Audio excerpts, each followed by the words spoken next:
El pasado 16 de junio se cumplieron 2 años desde que comenzó la carrera de Donald Trump hacia la presidencia de Estados Unidos.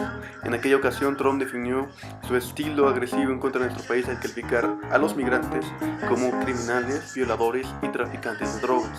Hizo 2 promesas que fueron las banderas de su campaña presidencial: construir un muro en la frontera con México y renegociar el Tratado de Libre Comercio de América del Norte.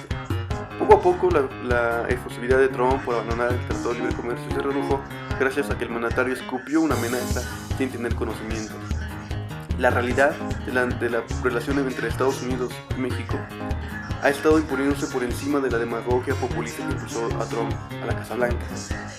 I say, absolutely we're going to build them, 100%. They go, well, you don't really mean that. That was like when I first started in June. I said right from the beginning, we're going to build a wall.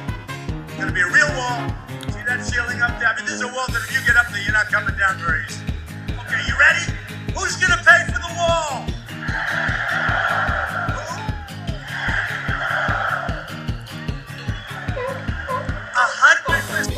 Mexico will not pay for the fucking wall. It's so much fun. I love it.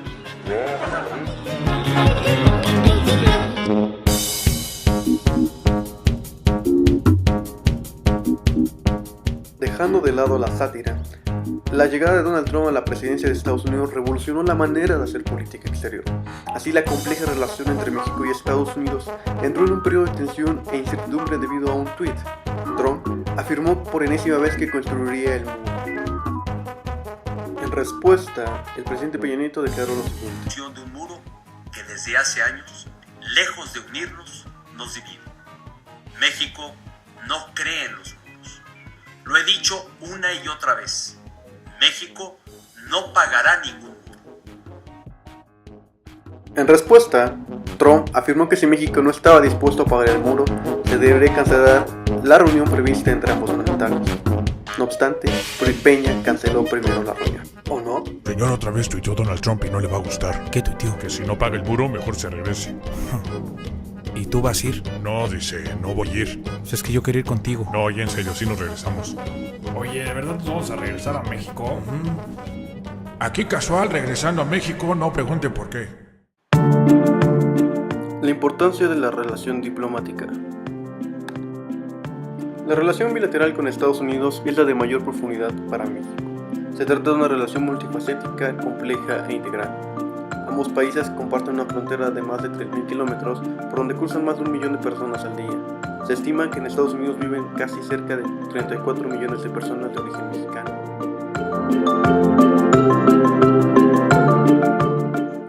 México y Estados Unidos tienen 193 años de relaciones diplomáticas, las cuales se iniciaron en diciembre de 1822. La agenda bilateral comprende diversos temas de los ámbitos político, económico, comercial, social, medioambiental, energético, técnico, fronterizo y de seguridad. Relaciones económicas. En 2015, el comercio bilateral entre México y Estados Unidos superó los 532.000 millones de dólares. El intercambio comercial entre México y Estados Unidos en 2015 fue mayor a la suma del comercio de Estados Unidos con Japón, Alemania y Corea del Sur en ese mismo año. En 2015, México compró 1.2 veces el valor de las exportaciones estadounidenses a Francia, Alemania, Japón y Reino Unido en conjunto. Estados Unidos se ha consolidado como el primer socio comercial de México. Concentra el 64% del comercio total y el 80% de las exportaciones. México es el tercer socio comercial de Estados Unidos, 14% del comercio total, luego de China con el 6% y Canadá con el 15%. El gobierno de Trump pretendió en un principio cancelar el Tratado de Libre Comercio de América del Norte. Posteriormente redujo su amenaza a un proceso de renegociación. El principal problema de la renegociación sería que los aranceles podrían incrementarse y generar trabas al comercio, ya que actualmente el tratado señala que ninguno de los países puede incrementar ningún arancel aduanero existente ni adoptar ningún arancel nuevo sobre bienes originarios. Entonces, ¿por qué Trump quiere renegociar el tratado? La balanza comercial con Estados Unidos solo fue negativa para México el primer año que entró en vigor el Tratado de Libre Comercio. Es decir, en 20 años de 21 años que tiene el Telecán, México siempre vendió a Estados Unidos más de lo que le compró. En mi punto de vista, la renegociación del Tratado de Libre Comercio debe ser la cuestión primordial del gobierno. No obstante, la estrategia de México ha sido mala. Evitar un encuentro bilateral no ha resuelto nada. Mediáticamente existe la percepción de que el gobierno se ha centrado en la cuestión del muro. Internamente, el gobierno no ha mostrado una estrategia clara para la cuestión de la renegociación. Lo ha dejado a un lado. El gobierno sigue insistiendo de que no pagará el muro y otros políticos se han subido al mismo tren.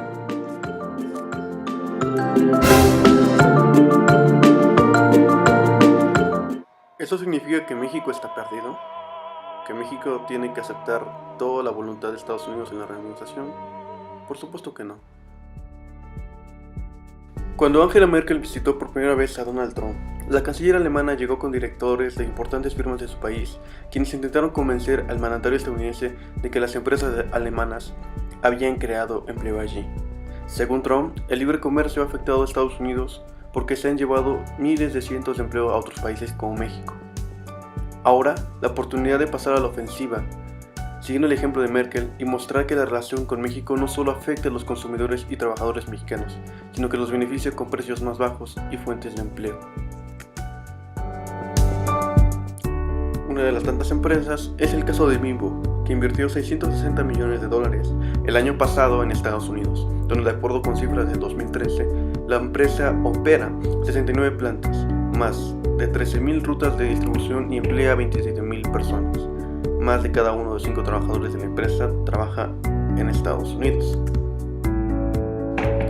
Convertida en la quinta panificadora de Estados Unidos, Bimbo batalló para entrar en ese mercado.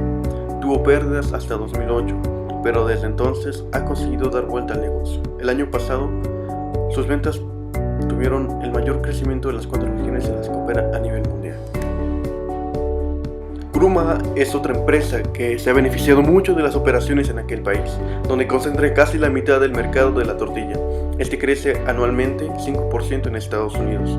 De acuerdo con datos de la propia compañía, Gruma tiene más plantas en Estados Unidos que en México, 29 contra 24, que va desde Washington hasta el estado de Florida.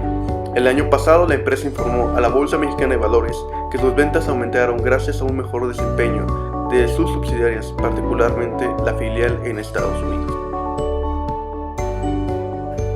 Cemex es otra empresa mexicana que desde hace largo tiempo invierte y genera miles de empleos en Estados Unidos. Tiene 13 plantas de cemento al norte de la frontera y 381 plantas de concreto premezclado. Sus ventas en 2015 representaron el 26% de las ventas a nivel mundial. Cinépolis es la cuarta operadora de cines a nivel mundial y en 2011 inició operaciones con 150 salas en Estados Unidos. Por el momento, la prisa de Estados Unidos por renegociar el Tratado de Libre Comercio se ha detenido. La integración económica de las dos naciones es un entramado complejo y no será tan fácil que Estados Unidos imponga las condiciones en las que tanto insistía Trump en campaña.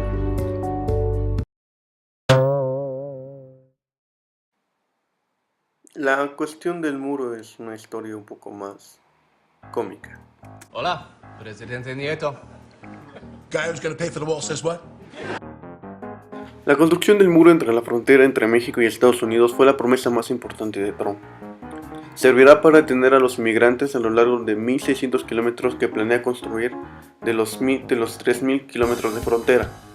Al llegar al poder, el gobierno de Donald Trump dio los primeros pasos para cumplir con una promesa de campaña. Lanzó la licitación para la construcción del muro entre la frontera. El primer plan presupuestario incluyó fondos para la construcción y el diseño del muro. El presupuesto propone que se destinen $2,000 millones. Cuando habla del muro, Trump obvia una realidad que no le favorece: los enormes problemas que afronta para financiar la barrera ante la reticencia del Congreso y del gobierno mexicano a financiar el muro. Donald Trump técnicamente ha fracasado en su intento para que los próximos presupuestos federales incluyan fondos para la construcción del muro de la frontera con México.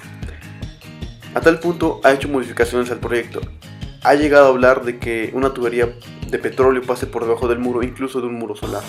Trump se refirió a estas como hermosas estructuras de entre 12 y 15 metros de altura que generarían energía solar limpia y ayudarían a cubrir el costo del proyecto. ¿Si no me creen? Lots of heat. We're thinking about building the wall as a solar wall, so it creates energy and pays for itself.